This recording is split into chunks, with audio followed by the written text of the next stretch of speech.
생생법률쇼 진행을 맡은 양지민입니다. 생생법률쇼에서는 크고 작은 법률 문제로 어려움을 겪고 있는 여러분들을 위한 법률 상담은 물론이고요. 세상을 들썩이게 하는 이슈들을 법적으로 풀어보는 시사법률 토크까지 준비가 되어 있습니다. 법률과 관련해 궁금한 내용이 있으신 분들은 상담 전화 02557-8295번으로 연락을 주시거나 법률방송 홈페이지에 접속하신 후 법률상담에 문의 남겨주시면 됩니다. 그리고 아래 나가는 메일로도 상담 문의 받고 있습니다. 각 분야의 전문 변호사가 무료로 성심성의껏 상담을 해드리니까요. 많은 참여 부탁드립니다. 그리고 지금 이 방송은 유튜브를 통해서도 실시간으로 함께 방송이 되고 있습니다. 많은 시청 부탁드리겠고요. 유튜브를 통한 소통의 창구도 열어두겠습니다. 그럼 오늘 도움을 주실 변호사님 소개해드리겠습니다. 법률사무소 HY의 황미옥 변호사님 자리하셨습니다. 안녕하세요. 네, 안녕하세요. 법률사무소 HY의 황미옥 변호사입니다. 네, 오늘 황미옥 변호사님과 함께 시작해 보도록 하겠습니다. 그럼 생생법률쇼 오늘 접수된 상담 내용부터 함께 보시죠. 오피스텔 분양, 세금 문제는 악질 고객들 때문에 힘들어요. 종교에 빠져 육아는 뒷전인 아내. 제가 음주운전을 한 걸까요? 이렇게 4가지 상담 오늘 접수가 되어 있습니다. 잠시 후 황미옥 변호사님과 함께 짚어보도록 하겠고요. 시청자 여러분들도 끝까지 어떠한 해결책이 제시되는지 함께 해주시면 되겠습니다. 여러분은 지금 생생법률쇼와 함께하고 계십니다. 쉽사리 해결되지 않는 법률 문제를 끌어안고 있다면 지금 생생법률쇼와 함께하시죠. 법률 고민이 해결되는 가장 쉬운 방법을 소개해 드릴게요. 첫째, 02557-8295번으로 전화를 한다. 둘째, 법률방송 홈페이지에 접속해서 법률상담 게시판에 문의를 남긴다. 셋째, 지금 화면에 나오고 있는 이메일 주소로 사연과 연락처를 보낸다. 생생법률쇼가 자랑하는 각 분야의 전문 변호사가 여러분의 더부룩한 속을 뻥 뚫어드립니다. 속 시원한 스파클링 법률 상담 프로그램 생생법률쇼. 지금 바로 전화 주세요. 네, 생생법률쇼에서는요, 매일 법과 관련된 상식에 대해서 알아보는 시간 준비했습니다. 수요일에는요, 변호사가 알려주는 실전 소송 팁, 을지로 시간 준비가 되어 있습니다. 을들이 반드시 알아야 하는 법, 을지로. 오늘은 어떤 내용 가지고 오셨을까요? 예, 많은 시청자분들이 헷갈려하는 주제를 가져왔는데요. 바로 고소와 고발의 차이점에 대해서 이야기를 해보고자 합니다. 네, 고소와 고발이라고 하면 사실은 뭐 이거 같은 거 아니야? 라고 생각하시는 분도 계실 수 있을 것 같고요. 우선 고소의 정의가 어떻게 되는지부터 설명을 해주시죠. 예, 우리 고소는 굉장히 친근하죠. 뭐 고소왕 이런 말이 우스갯소리로 왔다 갔다 한 적도 있었는데요. 범죄로 인한 피해자가 제기하는 것이 고소입니다. 고소란 범죄의 피해자 또는 피해자를 대신한 법정 대리인 그 밖에 일정한 고소권자가 범죄가 발생했습니다라는 범죄 사실을 수사기관에 알려 그 범죄를 기소해 주십시오라는 요청을 하는 것입니다. 그런데 특히 고소하면 떠오르는 말 친고죄 아시죠? 네. 친고죄라는 죄는 고소가 있어야만 처벌할 수 있는 것이고 고소가 없으면 기소할 수 없는 범죄다라고 이해하셔야 됩니다.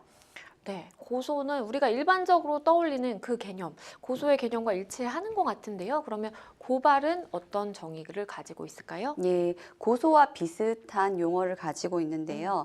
이것은 누구든지 범죄가 있다고 생각할 때, 인지하고 있을 때는 고발할 수 있습니다. 고발이란 고소와 마찬가지로 범죄 사실을 수사기관에 고함으로써 시작이 되고 특히 범죄의 기소를 바란다라는 의사를 표명하는 행위를 말합니다. 그런데 고발은 고소권자 이외의 제3자가 하는 것입니다. 그래서 네. 꼭 범죄 피해자가 아니라도 누구나 할 수 있다라는 점에서 고소와 분명한 구별이 됩니다.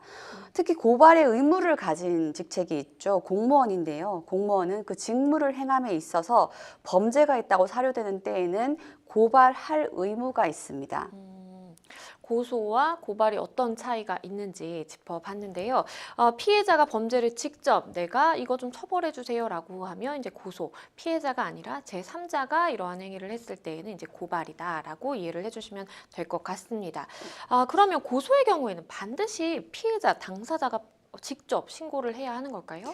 원칙은 범죄 피해자가 고소하는 것이 맞습니다. 그런데 비피해자인 고소권자에게도 고소권을 인정해주는 경우가 있는데요. 네. 형사소송법에서는 피해자의 법정 대리인도 음. 독립하여 고소할 수 있다라고 인정해주고 있습니다. 그리고 피해자가 안타깝게도 사망한 사안에서는 네. 고소할 수 있는 피해자가 그렇죠. 없지 않습니까? 그럴 때는 배우자, 직계친족 또는 형제, 자매가 별도로 고소할 수 있지만 피해자가 어떤 명시한 의사를 표명한 바가 있다면 그에 반하여서 따로 고소할 수는 없는 것이고요. 또 피해자의 법정 대리인이 오히려 가해자인 경우가 있습니다. 그렇죠. 법정 대리인의 친족이 또 가해자가 있습니다. 가해자인 때가 있습니다. 이럴 때는 피해자의 법정 대리인이 나서서 나를 위해서, 나를 처벌받기 위해서 고소한다는 걸 기대할 수 없죠. 그럴 때는 법정 대리인의 친족이 법정 대리인과 별도로 독립하여 고소할 수 있도록 규정을 해두고 있어서 고소인 본인이, 피해자 본인이 아니라도 고소할 수 있도록 길을 열어두고 있습니다. 네. 그러면 고소를 하기 위해서는 어떤 절차를 밟아야 되는지도 궁금한데요. 고소의 방식 어떻게 될까요? 예, 그러면은 사법경찰관을 만나서 구술로서 고소하면 되냐? 실제로 됩니다. 형사소송법에서는 고소는 서면 또는 구술로서 검사 또는 사법경찰관에게 해야 한다라고 규정을 하고 있습니다. 다만 구술은 늘 날아갈 수 있죠. 따라서 네. 검사 또는 사법경찰관이 구술에 의한 고소를 받을 때에는 그 즉시 조서라는 문서를 작성하도록 의무 지어져 있습니다. 만약 사법경찰관이 고소를 받은 때에는 신속히 조사하고 관계 서류와 증거물을 조사를 마친 후에 검사에게 송부해야 할 의무까지도 형사소송법이 규정하고 있습니다. 네, 고소와 고발의 차이점은 무엇이 있는지, 그리고 우리가 어떻게 좀 진행을 해볼 수 있을지 짚어봤는데요. 크게 볼 때 그러면 고소와 고발에 공통점도 있지 않을까 싶은데요. 어떨까요? 예, 고소와 고발의 공통점이라 하면 대표적으로 두 절차 모두 수사의 단서가 된다는 거죠. 즉 수사가 개시되는 원인이 된다라는 거죠. 네. 고소가 되었든 고발이 되었든 수사기관에 일단 접수를 하는 순간 수사가 시작이 된다라고 보셔야 하고요. 이런 부분은 가장 대표적인 공통점입니다. 또한 고소와 고발 모두 본인이나 배우자의 직계존속에 대해서는 아예 신고 접수가 불가능합니다. 고소가 안 되는 범죄죠. 마지막으로 고소와 고발 모두 서면 또는 구두로 신고 접수할 수 있다라는 거 아까 말씀드린 바 있고요. 또 구두로 접수를 한다 하더라도 해당 기관에서는 사법경찰관이든 검사든 해당 기관에서는 얼른 조서로서 남겨야 할 의무가 있다는 점도 공통점입니다. 네, 고소와 고발의 공통점 짚어봤습니다. 그러면 우리가 고소와 고발을 진행할 때 반드시 이거는 좀 기억을 해야 된다라고 하는 부분이 좀 있을까요? 예, 유의해야 할 점 먼저 말씀을 드리겠는데요. 피고소인, 피고발인에 대해서 출석 요구서를 3회 이상 발부하였음에도 불구하고 불응한 경우에는 그 대표적인 소재 탐지 촉탁, 소재 수사를 하게 되는데 소재 수사를 했음에도 불구하고 소재가 확인이 안 되면 임의동행을 요구합니다. 임의동행 요구를 거부한다라고 하면 결국 긴급체포로 접어들게 됩니다. 무분별한 고소고발은 인권침해 및 수사력 낭비를 초래하기 때문에 굉장히 엄중하게 처벌되기도 합니다. 무고죄로 처벌되는 예가 있죠. 따라서 범죄 혐의가 명백히 입건되거나 확인되는 경우에 특히 수사할 가치가 있는 경우에만 고소 고발을 제기를 해야 되고 만약 그 정도의 가치가 없다고 판단된다면 수사기관은 알아서 각하 처리를 하거나 경찰 단계에서 불송치, 검찰 단계에서 불기소 처분을 해버리기도 합니다.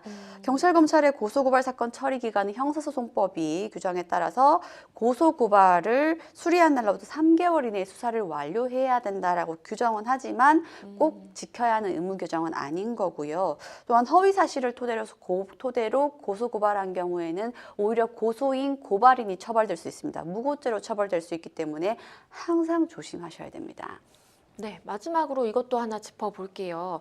접수할 수 있는 기한에도 차이도 있을 것 같은데요. 어떨까요? 예, 고소와 고발 같은 경우에는 기본적으로 범죄 사실에 대해서는 다 접수를 할 수가 있습니다. 공소시효 범위 내라면 접수할 수 있는데 유독 조심하셔야 되는 것은 친고죄인 거죠. 친고죄인 경우는 피해자 의사가 굉장히 존중되는 죄입니다. 따라서 고소가 있어야만 수사가 개시를 할 수 있는데 피해자의 의사가 있어야만 고소할 수 있는 이런 범죄를 하더라도 무한정되는 것은 아니고 범인을 안날로부터 6개월 안에 고소할 수 있다라는 명시적인 고소 제한의 기간을 두고 있다라고 보셔야 되고요. 비친고죄의 경우에는 좀 전에 말씀드렸던 것처럼 공소시효 기간 범위 내이기만 하다면 접수 기한에 제한이 없다라고 보셔야 됩니다. 네, 고소와 고발의 차이점 그리고 공통점과 우리가 실제로 내가 진행을 하고자 했을 때 어떤 점들을 반드시 기억을 해야 하는지 좀 자세히 짚어봤습니다. 네, 지금까지 을들이 알아야 하는 법 을지로 짚어봤고요. 다음 무료 법률 상담으로 넘어가 보겠습니다. 첫 번째 상담 전화 연결이 되어 있는데요. 만나보겠습니다. 안녕하세요. 네. 네, 잘 들리시나요? 아, 네. 좀 멀리 들려요. 네, 제가 좀 크게 이야기를 하도록 할게요. 네. 네, 어떤 일로 전화를 주셨을까요? 그러니까 그게 여기 사업자로 하면 네. 거주지 하게 되면 그게 지불을 쳐요, 안 쳐요? 지금 상황이 대충 어떤 상황이신지를 좀 설명을 해주시면 도움이 될 것 같아요. 지금 살고 있는 집 빌라, 오피스텔, 새로 분양받은 거 아파트. 그래서 지금 네. 3주택 소유자인 상황이시다라는 말씀이신 네네. 거죠? 네. 네, 제 옆에 황미옥 변호사님 함께 듣고 계셨는데요. 변호사님과 좀 더 자세하게 말씀 나눠보실게요. 예, 안녕하세요. 네. 예, 그 빌라 가지고 계시고 네. 오피스텔 가지고 계시고 아파트 가지고 계신데요. 네. 지금 가장 이 세 가지 중에 어떻게 처리해야 될지 문제되는 것은 무엇인가요? 3주택이 될까 봐요. 세금이, 예. 주위에서 말 들어보니까 폭탄이라고 그래가지고. 그럼 지금 실거주하는 곳은 빌라, 오피스텔, 아파트 중에 어떤 곳입니까? 빌라요. 여기 거주하시고 계시고, 네. 그럼 아파트와 오피스텔은 세를 주고 계시겠습니다. 지금 분양받은 거예요. 그렇죠. 아직 세는 아직 안 줬어요. 아직 입주 기한이 도래하지 네. 않았군요. 네. 자, 그러면은 뭐 아파트야 어차피 주택의 거주 목적이니까 네. 뭐 어쩔 수 없다 치지만 그러니까. 오피스텔이 대표적으로 문제될 것 같습니다. 네. 맞지요? 그죠? 네. 자, 그러면 이제 오피스텔에 입주 기한이 도래하면은 뭐 직접 거주하시지는 않을 테니까 네. 어떤 세입자를 들여야 하며 세입자와의 관계를 어떻게 해야 되는지 지금 그 부분이 문제가 되실 걸로 보여요. 네. 그러니까 저희들은 예. 이게 사업자를 두면 사업자만 골라서 줘야 되는데 다양하지가 않잖아요. 다양하지 근데- 않다고요. 네. 다양하지가 않죠. 맞습니다.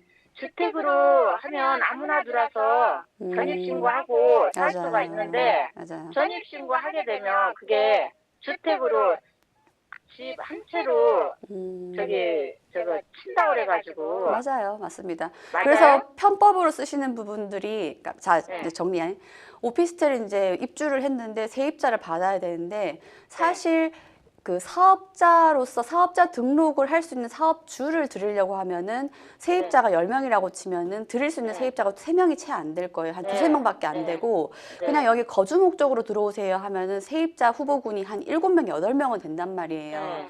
그럼 집주인 입장에서는 드릴 수 있는 세입자가 너무 적으니까 네. 공실 나는 것도 염려되고 여러 가지 염려가 있으니까 사실 네. 얼른 주택 목적으로 거주할 세입자를 드리고 싶은 유혹이 많죠. 유혹이 많은데 이걸 보통 이거 이제 편법으로 해결하시려고 어떻게 하시냐면은 거주 네. 목적으로 드리는 세입자를 먼저 드린 다음에 임대차 거주? 그러니까 주거 목적으로 들어올 세입자를 먼저 드린 다음에 네. 계약서에다가 전입 신고는 하지 않기로 약속한다 뭐 이런 걸 적으시는 경우가 많은 걸로 알고 있어요. 네. 근데 요점은 뭐냐면은 그렇게 적는다고 해도 나중에 뭐 양도소득세 계산한다거나 재산세 계산한다거나 할 때 결국은 몇 주택인지 계산할 때도 마찬가지예요. 실제 주거 목적으로 주거하는 세입자를 드리는 경우 이거 주택돼 버립니다.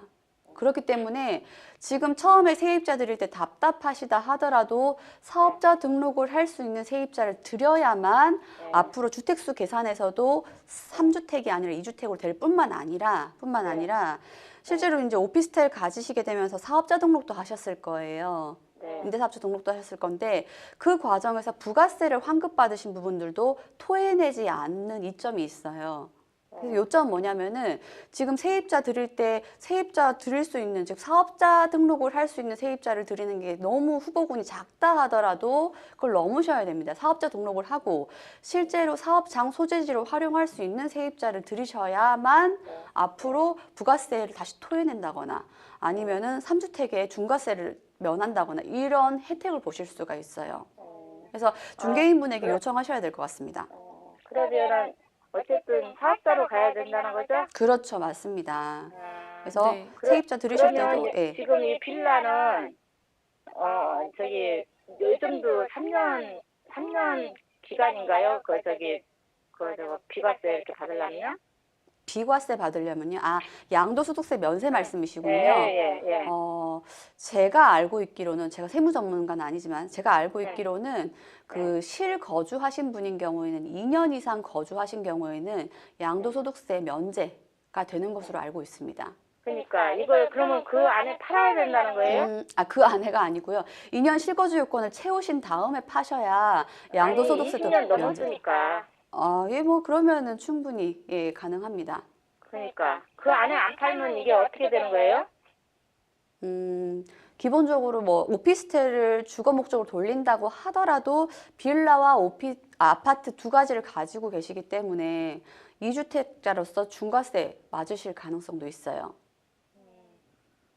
네, 혹시 궁금하신 점이 더 추가로 있으실까요? 네, 감사합니다. 네, 어느 정도 궁금증이 해결이 되신 것 같은데요. 네. 네, 좀 저기 또 궁금한 거 있으면 전화 드려도 되나요? 네, 언제든지 전화 주시면 전화는 되겠습니다. 어디로 해야 돼요? 네, 저희 법률방송 홈페이지에 가시면 접수하는 그 란이 있거든요. 거기다 접수해 주시면 되겠습니다. 네, 오늘 전화 주셔서 감사합니다. 네, 감사합니다. 네, 일단은 지금 질문하신 게 이제 내가 빌라와 오피스텔 그리고 아파트를 이제 소유를 하고 있는데 주변에서 이제 이게 3주택이 돼서 세금 폭탄을 맞을 수 있다라는 이야기를 듣다 보니까 이걸 좀 어떻게 처분을 하는 것이 좀 현명할까, 그리고 뭐 세입자를 들일 때 내가 혹시나 뭐 유의해야 되는 사항이 있을까, 이런 점들이 좀 궁금하셨던 것 같습니다.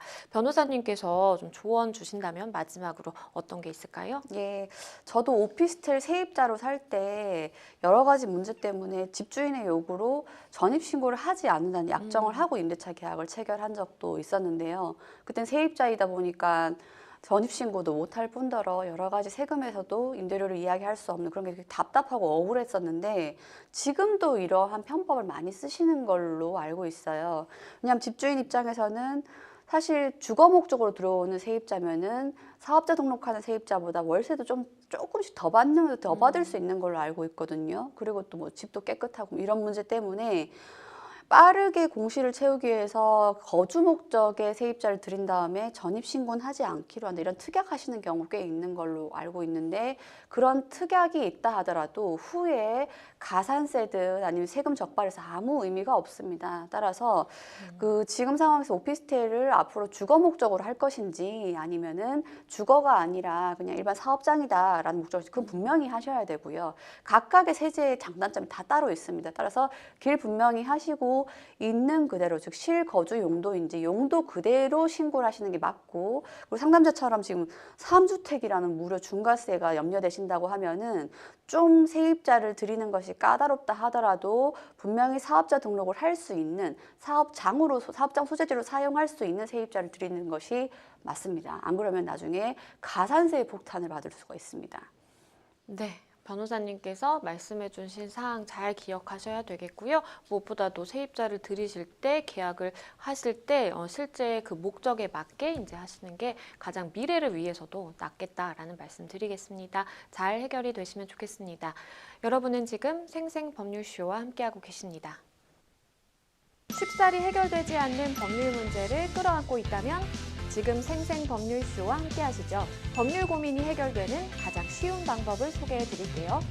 첫째, 02557-8295번으로 전화를 한다.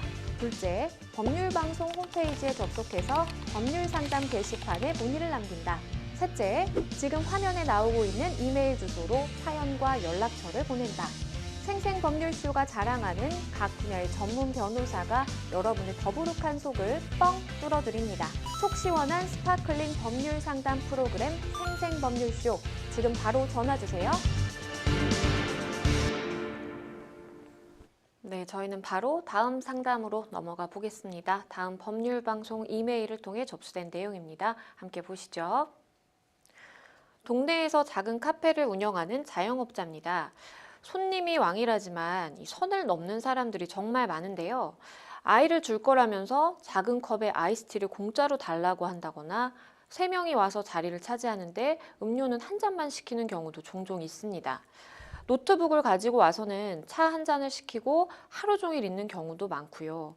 최근에는 커피 5잔을 시키면서 케이크를 서비스로 달라고 하기에 어렵다고 정중히 말씀을 드렸더니 지역 카페 서비스가 엉망이라면서 그 지역 커뮤니티에 글을 올렸더라고요. 그 이후에 카페 매출은 떨어지고 있는 상태입니다. 또 최근에는 외부 음식을 반입한 손님에게 아르바이트생이 항의를 했다가 그 손님이 음식을 아르바이트생에게 던진 일도 있었는데요. 일련의 사건들 법적으로 대응할 수 있을까요?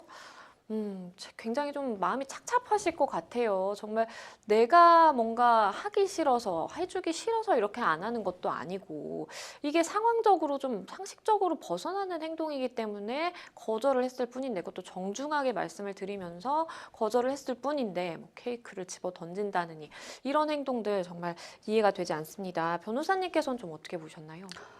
요즘에 우스갯소리로 손님이 아니라 손놈이다, 뭐 이런 식으로 자영업자분들이 답답한 말씀을 하시는 경우를 많이 보고 있는데요. 네.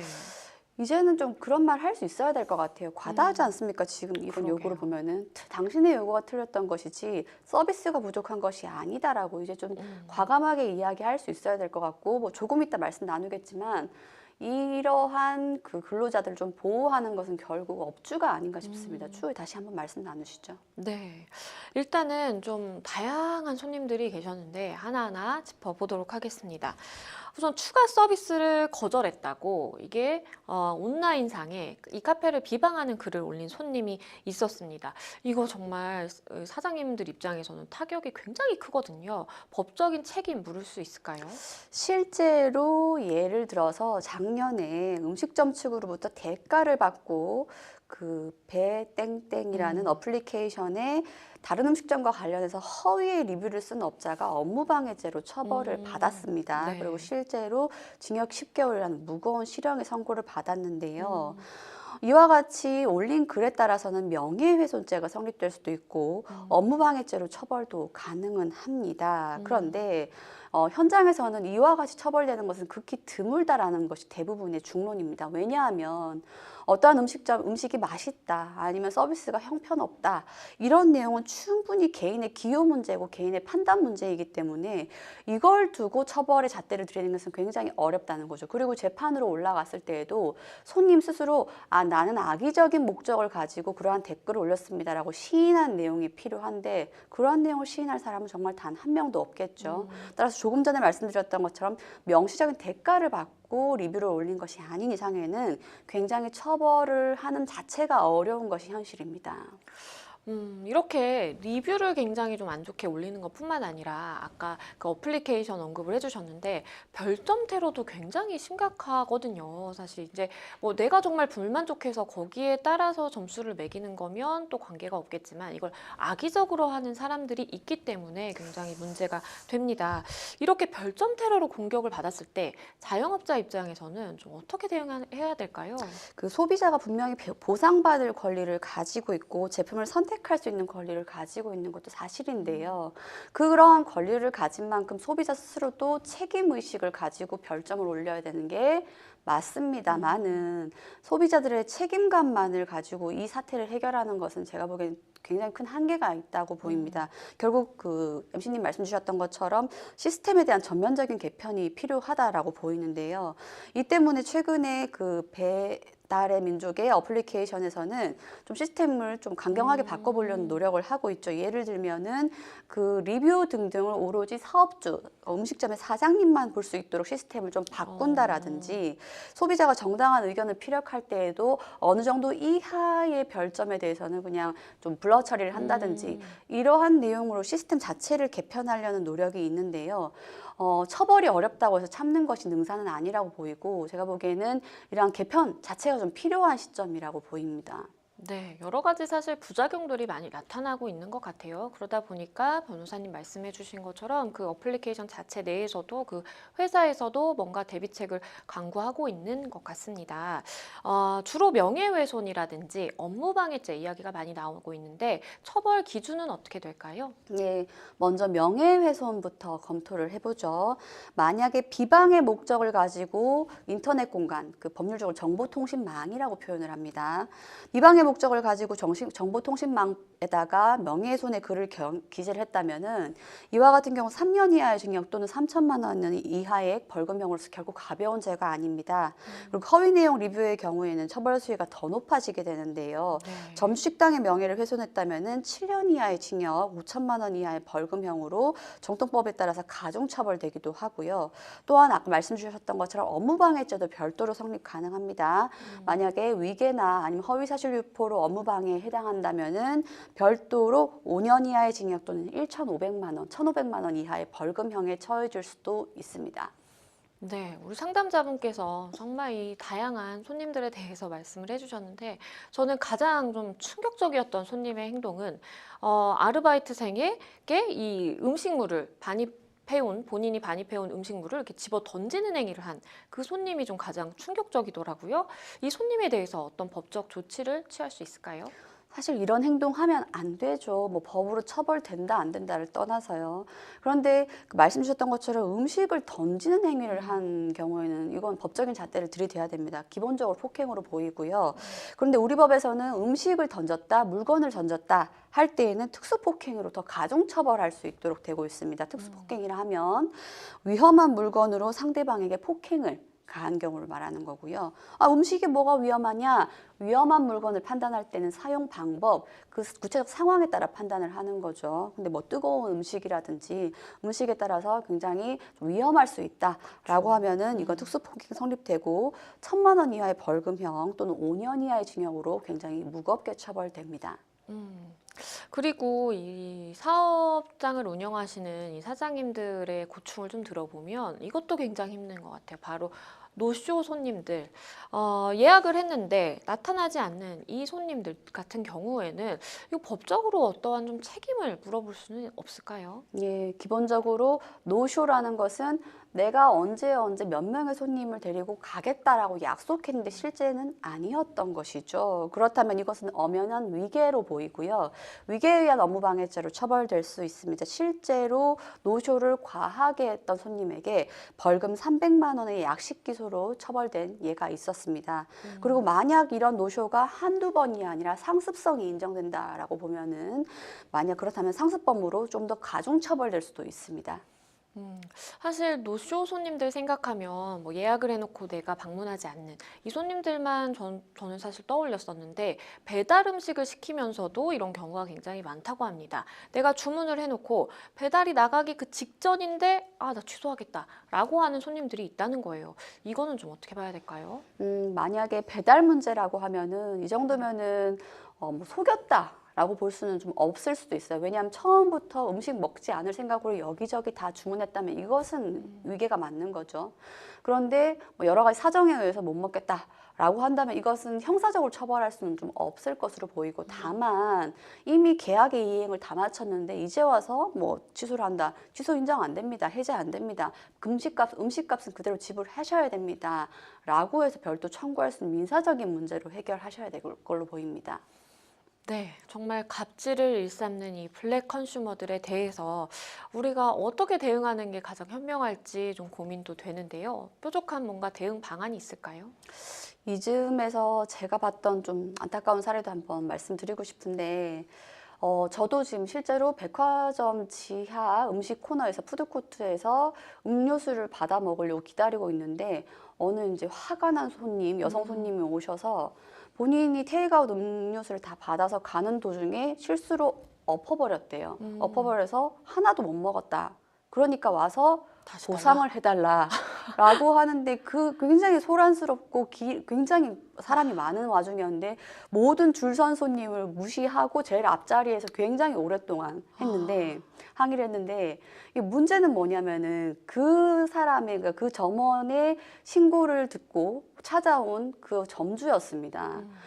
굉장히 저에겐 좀 충격적인 일이었는데 그 손님이 와서 빨리 매니저 불러, 누구 불러 해서 한 2명이 왔는데 네. 그 다 찾아온 매니저와 점주는 어떤 태도를 보였냐면은 그 아르바이트생의 목소리는 전혀 듣지 않았어요. 그러니까 그 아르바이트생이 어떤 사안을 이야기하려고 하면 잠깐 계시고 손님부터 얘기 들읍시다라고 손님의 이야기만 들었단 말이에요.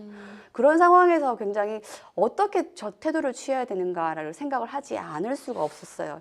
이러한 상황 때문에 최근에 감정노동자보호법이 생겼죠. 어떻게 이야기를 하고 있냐면은 서비스 현장의 노동자가 고객의 갑질이나 폭언을 겪었을 경우에는 사업주에게 어떤 의무를 부과하고 있습니다. 무슨 의무를 부과하고 있냐면 첫 번째로는 휴식 시간을 근로자에게 부여하도록 의무를 두고 있습니다. 그리고 만약에 근로자가 어떤 고소고발이나 민사상 손해배상 청구의 조치를 취한다고 하면은 거기서 충분히 사업주가 필요한 지원을 해야 된다라고 감정노동자보호법이 신설이 되었습니다.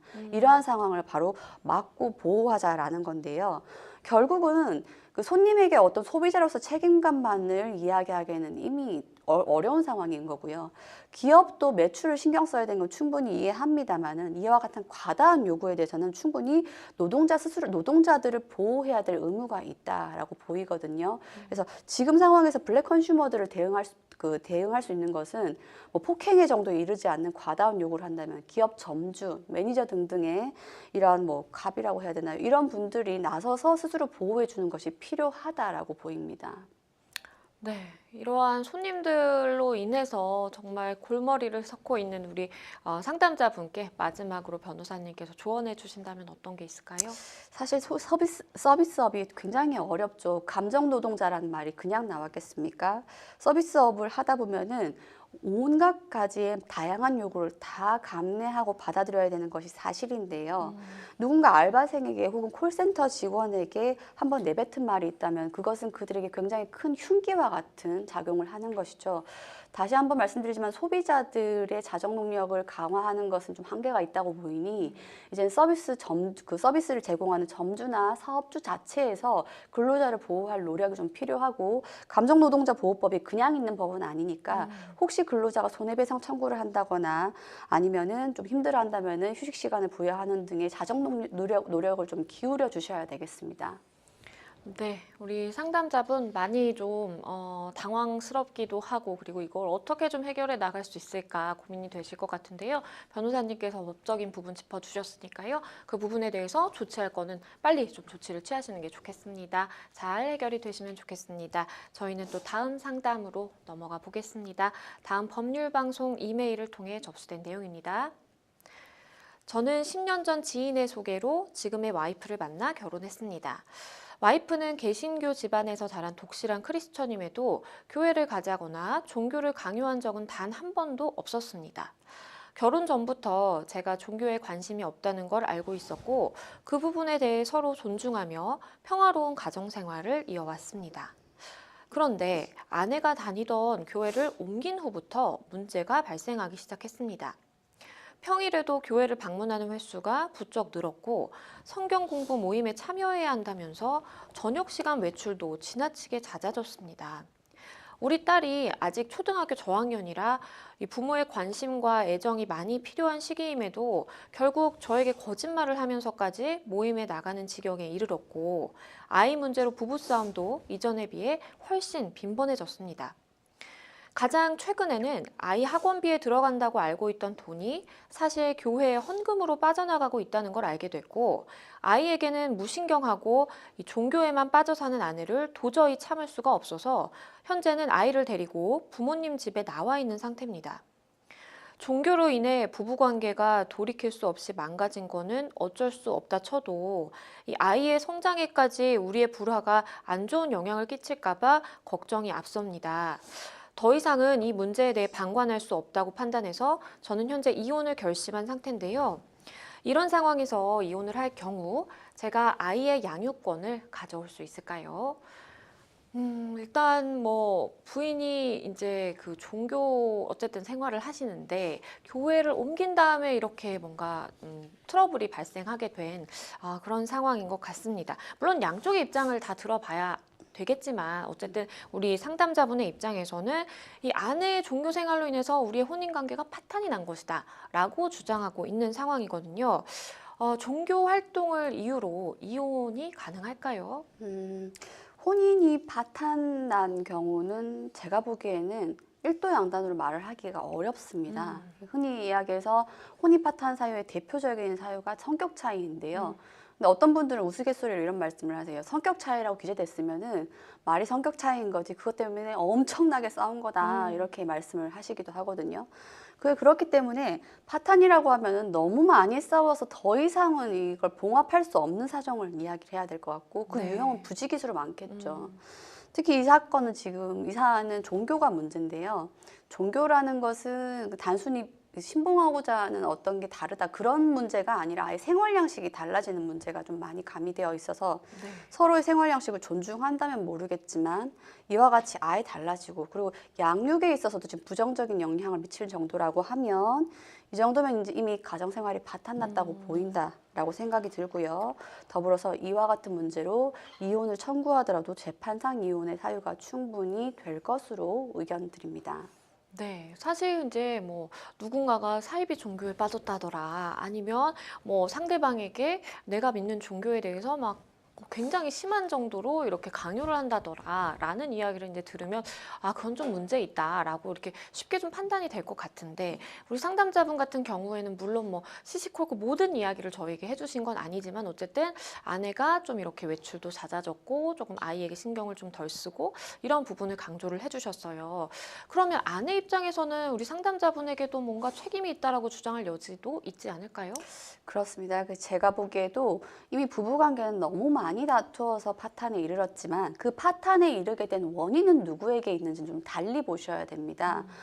이러한 사안을 법원을 가지고 갔을 때 법원 입장에서는 뭐 예를 들면은 아내의 종교 생활에 대해서 제대로 이해한다거나 가족 양식을 조절할 노력을 기울이지 않고 오로지 아내의 탓만 했던 남편에게도 충분한 유책 사유가 있다고 판결로 나올 가능성 배제할 수 없죠. 따라서 이미 너무 많이 다투어서 더 이상 봉합은 어려울지언정 그 봉합의 책임이 오로지 아내에게 있다고 하는 데는 좀 무리가 있어 보이고요. 네. 그리고 이제 종교라는 것도 이제 사이비 종교라는 말을 많이 하는데 이 사이비냐 아니면 정식이냐라는 걸 구분도 좀 어려운 상황이에요. 지금 이 아내분이 교회를 옮긴 다음에 교회에서 하는 양식이 상당히 달라진 걸 보니까 계파가 다른 건 맞는 것 같습니다만은 어찌되었든 이 상황에 대해서 오로지 아내의 책임이다 라고 보기에는 위자료 책임이 그렇게 순순히 받아들여질 것 같지는 않습니다. 일단은 마지막에 이제 질문을 주신 것처럼 우리 상담자분께서 가장 염려하는 부분은 바로 아이입니다. 아이의 양육권 관련돼서 궁금한 점이 많으신 것 같은데, 우선 가장 중요한 거, 우리 상담자분께서 아이의 양육권 가져올 수 있을까요? 아이의 양육권 문제를 판단함에 있어 아내분이 상당한 결격 사유가 있는 것은 맞아요. 그러니까 보통의 많은 사람들의 양식과 다르게 어떤 종교에 치우친 양식을 가지고 있고 그에게 굉장히 그 관념이 지배되어 있는 상황이라면 양육권자로서 굉장히 결격 사유가 되는 건 맞죠. 그런데 그런 것과 더불어 아이에게 가장 큰 정서적 유대를 가지고 있고 주되게 양육한 사람이 누구인가는 반드시 판단해야 되는데요. 그렇죠. 이러한 문제와 별도로 아이에 대해서 주로 학교 생활 뒷바라지를 다 해주고 학원 케어를 해주고 그다음에 아이와 이야기를 많이 나누어서 아이는 혹시 더 기댄다면 엄마에게 기대는 상황이라고 하면은 종교만을 이유로 아이에게 엄마를 잘라버릴 수는 없어요. 그래서 양육권 문제는 굉장히 여러 가지 요소가 가미되어야 되는 문제인데 이 종교라는 사유가 그러니까 엄마의 종교라는 사유가 상당히 큰 결격 사유가 되는 것은 맞습니다만은 그 밖에 여러 가지 양육권을 판단한 요소를 어우러서 판단해야 될 것으로 보이고요. 뭐 종교 이외의 나머지 부분에서 엄마도 아빠도 충분히 유대감을 가지고 있다면 남편분도 충분히 양육권에 있어서 우위를 점할 수 있다고 보입니다. 그러면 이 부분을 좀 강조를 해보면 어떨까요? 우리 상담자분 입장에서는 어쨌든 이 아내가 아이 학원비로 쓸 돈을 뭐 종교단체에 이렇게 헌금을 한다라든지 아니면 아이를 돌봐야 하는 저녁 시간에 집에 나가서 없다라든지 이런 부분 좀 어떻게 봐야 될까요? 네, 맞습니다. 좀 전 질문에서 제가 종교적인 부분이 양육권 판단에 있어 아내에게 큰 결격 사유가 될 것입니다 라고 말씀드렸던 이유가 바로 그 때문입니다. 뭐 종교는 가질 수가 있죠. 가질 수 있는데 구체적으로 들여다봤더니 아이의 학원비라고 명목으로 지칭되었던 학원 그 금전을 종교단체에 기부를 해버린다거나 아이를 키워야 되는 양육해야 되는 시간을 오히려 그쪽으로 계속 시간을 보낸다거나 이거는 좀 문제가 있다고 보이고요. 그래서 아까 말씀드렸던 것처럼 종교적인 문제가 이 아내에게 양육권 판단에 있어 큰 결격 사유가 될 것입니다라고 말씀드렸던 것이 바로 그 맥락입니다. 네, 사실 이제 부부 간에 종교가 다른 경우도 있고 아니면 부부 간에는 뭐 종교가 딱히 없지만 집안끼리의 이제 종교가 달라서 이게 굉장히 좀 분쟁이 발생하는 그런 경우도 종종 봤는데 이 부분에 대해서 이 이혼과 혼인 파탄이라는 그 쟁점과 연결시켜 봤을 때 법원에서는 주로 좀 어떻게 바라보는 시각을 가지고 있을까요? 예, 혼인 파탄을 판단하는 것은 굉장히 다양한 기준을 가지고 있죠. 그런데 중요한 요소는 뭐냐면 다시 신뢰 관계를 회복할 수 있는지 없는지 문제입니다. 만약에 그 파탄의 사유 중에 대표적인 것이 집안 간의 종교적 차이라거나 아니면 부부 간의 종교적 차이라고 하면은 서로가 종교의 그 다양성을 존중하고 심지어 한쪽은 뭐 개종할 의지를 가지고 있다거나 하면 부부관계를 깨기보다는 가정을 깨기보다는 오히려 다시 또 가정 상태를 회복하는 쪽으로 법원은 권고를 할 것입니다. 부부 상담이나 조사 절차 등등으로 회부를 할 텐데 그것이 아니라 각자의 종교적 입장은 고수하면서 상대만을 탓하는 상황이라고 하면 이것은 더 이상 신뢰관계 회복은 어렵다고 보이고 이것으로 파탄의 사유를 인정할 가능성이 굉장히 높다고 보입니다. 네, 그럼 마지막으로 우리 상담자분께 조언 주신다면 어떤 게 있을까요? 예, 나는 더 이상 못 견디겠는데 제3자가 보기에는 한 번 더 노력해 보시지요라고 결과 나올 가능성도 있어요. 그래서 최종적으로 상담자분이 아내의 종교적 문제를 좀 이렇게 싸우지 마시고 다투지 마시고 이렇게 그 서로 건전한 대화를 이끌어서 어떻게 합일점을 찾아갈지 노력을 좀 더 기울이시고 만에 하나를 대비해서 그러한 노력을 기울인 점에 대해서 분명한 증거를 남겨두시는 것을 권해드립니다. 네, 변호사님께서 말씀해 주신 사항 잘 참고하셔서 대응하시면 좋겠습니다. 저희는 다음 상담으로 넘어가 보겠습니다. 다음 법률방송 이메일을 통해 접수된 내용입니다. 함께 보시죠. 며칠 전 밤에 친구와 술을 마시고 길거리에 있는 공유 전동 킥보드를 타고 집으로 향했습니다. 속도를 내다가 제대로 브레이크를 잡지 못해서 이 주차된 자동차를 살짝 박았는데요. 친구는 자동차도 크게 손상이 되지 않았으니까 별일이 아니다라고 하지만 이 경우에도 음주운전으로 처벌을 받을 수 있다는 기사를 본 것 같아서 마음이 내심 불안합니다. 제가 음주운전을 한 것이 맞는지 그리고 어떻게 대처하는 것이 좋을지 상담 부탁드립니다. 일단은 친구와 이제 술을 마셨어요. 음주 상태입니다. 그런데 길에 이제 전동 킥보드 상당히 많잖아요. 이걸 보고 아 이거 타고 집에 가면 좋겠다라고 해서 이제 탄 그런 상황이고 자동차와 부딪히는 이제 가만히 주차된 차였지만 어쨌든 충돌하는 일이 있었습니다. 이 사연 좀 어떻게 보셨나요? 최근에 있었던 일이죠. 전직 야구 선수이자 야구 해설위원으로 활동하시는 분이 만취한 상태에서 전동 킥보드를 몰았고 그것이 발각되어서 결국 운전면허가 취소된 사안이 있었는데요.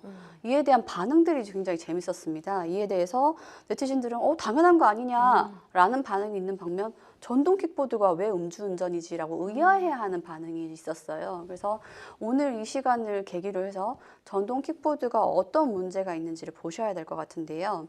분명히 전동 킥보드는 도로교통법상 음주운전 금지 규정에 적용을 받는 도로교통법상 매체라는 거 분명히 이해하셔야 될 것 같습니다.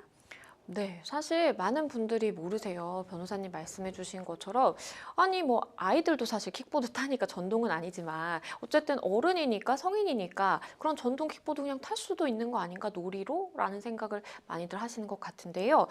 술 마시고 전동 킥보드를 모는 것 음주운전으로 볼 수 있겠죠. 예, 그 말씀드렸던 것처럼 도로교통법상의 운송수단에 충분히 전동 킥보드도 해당됩니다. 우리가 사실 오늘 이 이야기를 하기 전에 죄송합니다. 전동 킥보드를 어떻게 할 것인지에 대해서 여러 차례 이야기를 했었는데 결과적으로 도로교통법에 편입을 시켜버렸죠. 네. 따라서 전동 킥보드를 운전하고자 하시는 분은 125cc 이하의 오토바이 운전 면허를 취득하셔야 되는 거고 헬멧도 써야 되는 거고 그 다음에 동승자 탑승 안 되는 거고요. 그리고 핵심적으로 술을 마신 상태에서 전동 킥보드를 타면 충분히 음주운전으로 처벌될 수 있습니다. 그러면 만약에 내가 이걸 몰랐어요. 그런데 이제 음주운전을 어쨌든 한 상황, 그러니까 음주를 하고 전동 킥보드를 모는 이 상황에 사고가 발생했다. 그러면 어떻게 대처를 해야 될까요? 예, 사고가 발생하면 이 역시 문제가 되는 거죠. 도로교통법에 적용을 받게 되는데요. 대물사고면 그나마 다행입니다. 이게 지금 그렇죠. 말씀드리는 거 자동차랑 거의 똑같습니다. 똑같고요. 대물사고면 그나마 합의를 보게 되면은 재판까지 형사처벌을 면할 수 있는데 대인사고라고 하면 큰 문제가 되는 거죠. 그래서 전동 킥보드 타고 가다가 음주 상태에서 사고를 발생시켰다. 도망가 버린다, 도주운전자 되는 겁니다. 음주 측정에 거부한다, 음주 측정 거부로 처벌되는 겁니다. 따라서 어떻게 하셔야 되냐면은 일단 도주하시면 안 되고 인사사고에 대한 신고하셔야 되고 그다음에 음주 측정을 요구받으셨을 때 분명히 응하셔야 될 의무가 있습니다. 네. 그러면 전동 킥보드를 타다가 이제 사실 음주운전을 하게 되는 그런 경우에 처벌 수위는 좀 어떻게 될까요? 네, 좀 전에 말씀드렸던 것처럼 대물사고냐 대인사고냐를 구별을 하셔야 되는데요. 대물사고라면 도로교통법상 과실재물손괴죄에 해당해서 2년 이하의 징역이나 500만 원 이하의 벌금으로 처벌될 수 있습니다. 그런데 대인사고라고 하면 얘기가 달라지는 거죠. 상해 정도에 그쳤다고 하면 특정 범죄 가중처벌 등에 관한 법률상 위험운전 치상으로 보아서 1년 이상 5년 이하의 징역에 처해질 수 있고요. 그런데 만약에 굉장히 안 좋게도 불운하게도 피해자가 사망에 이르렀다라고 하면은 무기 또는 3년 이상의 징역형에 처해질 수 있음을 충분히 인지하셔야겠습니다. 네, 일단 우리 상담자분 같은 경우에는 어디선가 내가 이거 음주운전이 된다라는 기사를 본 것 같다라는 이제 느낌 때문에 이거 내가 어떻게 해야 되지? 그러면 내가 차를 부딪히긴 했는데 크게 뭔가 막 찌그러지거나 이렇게 한 건 아니지만 어쨌든 찜찜한 그런 상황이란 말이에요. 사실 피해자와 만약에 이제 합의가 된다면 그러면 우리 상담자분 좀 처벌해서 자유로워질 수 있을까요? 교통사고가 발생했을 때 물건 피해가 발생했냐, 사람 피해가 발생하냐에 따라서 합의의 효과는 천냥지차입니다. 대물사고에 불과했다면 합의를 잘 끝내면 이후에 재판까지는, 즉 형사처벌까지는 면할 수가 있죠. 그런데 사람 사망사고가 발생했다면 합의를 한다 하더라도 형사처벌을 면하기는 어려워요. 그러면은 사고를 낸 운전자가 어차피 사람 사고 발생했으니까 대인사고 발생했으니까 합의는 의미도 없어. 그러는 경우는 없습니다. 그런 경우는 없으실 거예요. 왜냐하면은 합의를 했다라는 건 굉장히 큰 참작 사유가 되기 때문이죠. 따라서 인사사고 발생했다 하더라도 형사처분은 면하기 어렵겠지만 빠르게 합의를 하셔야 되는 거고요. 그리고 합의를 대비하기 위해서 미리 종합보험 미리 가입해 두시는 것도 책임보험 종합보험 가입해 두시는 것도 필요해 보입니다. 사실 많은 분들이 이제 전동 킥보드 타는 거에 대해서 그 위험성이라든지 아니면 내가 정말 이렇게 술을 마시고 전동 킥보드를 탔을 때 뭔가 음주운전으로 처벌을 받을 수도 있다라든지 이런 부분에 대해서 상당히 많이 모르시고 계신 것 같아요. 변호사님께서 이 전동 킥보드를 이용하고자 하는 그런 사람들에 대해서 뭔가 좀 조언을 주신다면 어떤 게 있을까요? 예, 편리한 만큼 책임이 뒤따라야 한다고 보입니다. 특히 도로를 운전하다 보면 이륜 자동차인 그러니까 오토바이도 굉장히 위험하다고 보이는데 헬멧을 쓰지도 않은 채 전동 킥보드를 운전하는 운전자를 보면은 전신이 다 무방비 상태로 있기 때문에 굉장히 위험하다고 생각이 들고요. 따라서 이러한 경우에는 충분히 앞으로 이제 면허도 소지를 해야 될 것이고요. 안전모 착용은 물론이거니와 음주운전은 결코 이루어져서는 안 될 것입니다. 각별한 주의를 요한다고 보입니다. 네, 저도 개인적으로 이제 길을 가다 보면 사실 전동 킥보드가 잘 가지런히 뭐 세워져 있는 경우도 있지만 그냥 아무데나 이렇게 놓여 있는 경우도 있어서 굉장히 위험해 보인다라는 생각도 한 적이 있고 한 번은 그냥 차들이 다니는 도로 위에 그냥 널브러져 있는 경우도 본 적이 있어서 이거 좀 추후에 뭔가 법적으로 다듬어야 될 부분이 굉장히 많겠다라는 생각도 들었는데요. 변호사님 말씀해 주신 것처럼 전동 킥보드 타고 가다가 어쨌든 뭐 음주 상태에서 이렇게 운전을 하신 거잖아요. 그 상태에서 차량과 어쨌든 부딪히는 그 사고도 있었고 하니까 혹시나 차량 그 차주와 이야기를 나눌 수 있는 그런 상황이 되신다면 합의를 해보시는 것도 좋을 것 같고요. 좀 상황을 파악을 해보시는 게 지금 상황에서는 가장 좋겠다라는 생각을 해봅니다. 잘 해결이 되시면 좋겠습니다. 네, 생생법률쇼 마칠 시간이 다 됐는데요. 오늘 함께 해주신 황미옥 변호사님 감사합니다. 네, 오늘 저희가 준비한 순서 여기까지입니다. 시청해주신 여러분 고맙습니다.